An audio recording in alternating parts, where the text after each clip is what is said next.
Welcome to this deep dive. We're going to immerse ourselves today in some really quite captivating material. It's about a company that's, well, really making waves in the bottled water world. It really is. We've got a couple of key sources, a global briefing report, and also a branded story.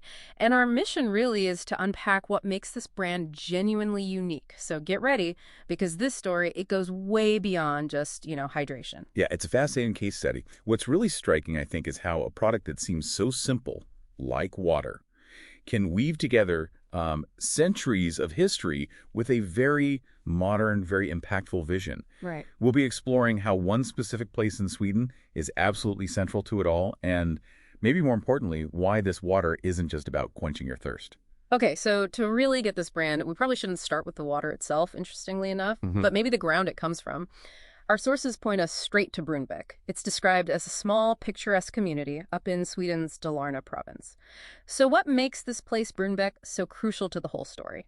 Well, it's the history. Fundamentally, it's the site of a really pivotal moment for Sweden. We're talking back in 1521. Okay. This is where Gustav Vasa led a decisive victory against Denmark. It was part of their War of Liberation. Yeah. And it quite literally paved the way for modern Sweden as we know it. Wow, okay. Yeah, there's even a big stone memorial right there marking the spot.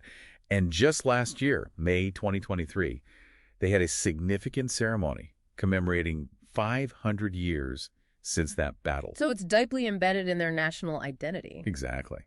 There's this quote, "Today's Sweden was born at Brunnbäck." That really tells you the historical weight this place carries. So the water itself, it's literally steeped in this powerful national legacy. And it's not just the history that's compelling, right? Our sources also really highlight the water's quality. What makes Brunnbäck water stand out from, say, other mineral waters? Why should that matter to you? Okay, so the specifics are pretty interesting. The water from Brunnbäck, it has a pH of 7.8, which puts it on the slightly alkaline side. And that's something a lot of consumers are looking for these days, for perceived health benefits. Right, that's a trend. Exactly. Yeah. It also has minimal salt and fluoride, which points to its purity. Yeah. And importantly, it's fully approved by the Swedish Livsmedelsverket. That's their national food agency. Okay, official backing. Yes. And documented by accredited labs like Eurofins as one of Sweden's best high-quality mineral waters. So these attributes, they're really what help differentiate it in what is, let's face it, a very crowded market. So we've got this incredible historical link plus this pristine quality. But here's where, for me, the vision gets really interesting.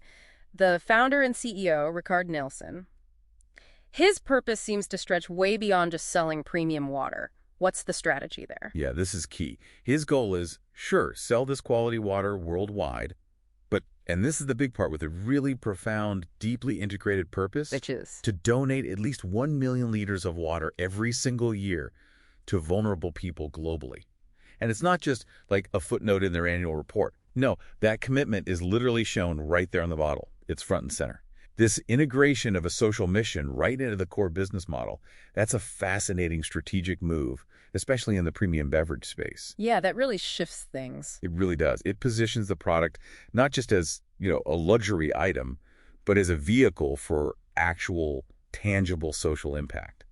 And that resonates, I think, very deeply with how consumers are thinking today, that conscious consumerism idea. That sounds like a really holistic approach. So what about the operations? Are they planning specific innovations to back this up? Yeah. Especially thinking about, environmental concerns these days. Absolutely. Beyond the donations, their operational vision is equally forward-thinking.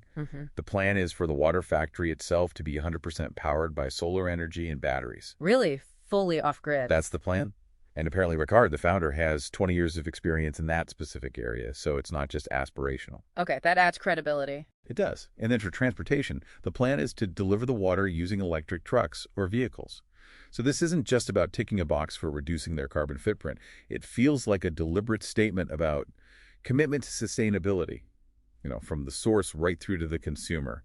It could potentially set a new standard for the industry. And how are they actually bringing this blend of history, quality, and purpose to the market?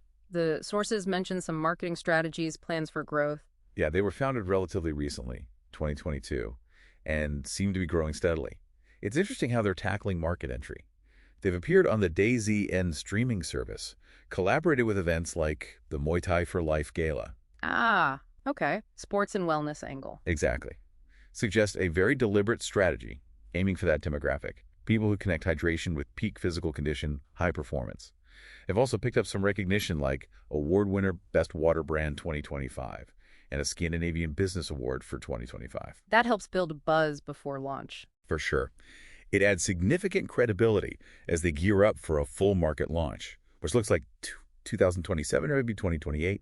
They're actively seeking investment partners now to build a factory and scale up. Apparently, they already signed NDAs with 2 interested investors back in 2024. Okay, things are moving. So let's wrap this up. What does this all mean for you listening in? We've explored how this natural mineral water from Brunnbäck in Sweden is being bottled with, well, quite a significant historical legacy, and also driven by a really powerful modern purpose. It truly feels like water with history and purpose. Yeah, and if we maybe zoom out for a second, connect this to the bigger picture, it really raises an important question, doesn't it? How can something seemingly so simple, an everyday item like bottled water, actually become a vehicle for both preserving national history and driving global social and environmental change? It makes you wonder, what other products in our daily lives might hold similar, maybe unexplored layers of meaning or potential? What are we overlooking, just waiting for us to discover?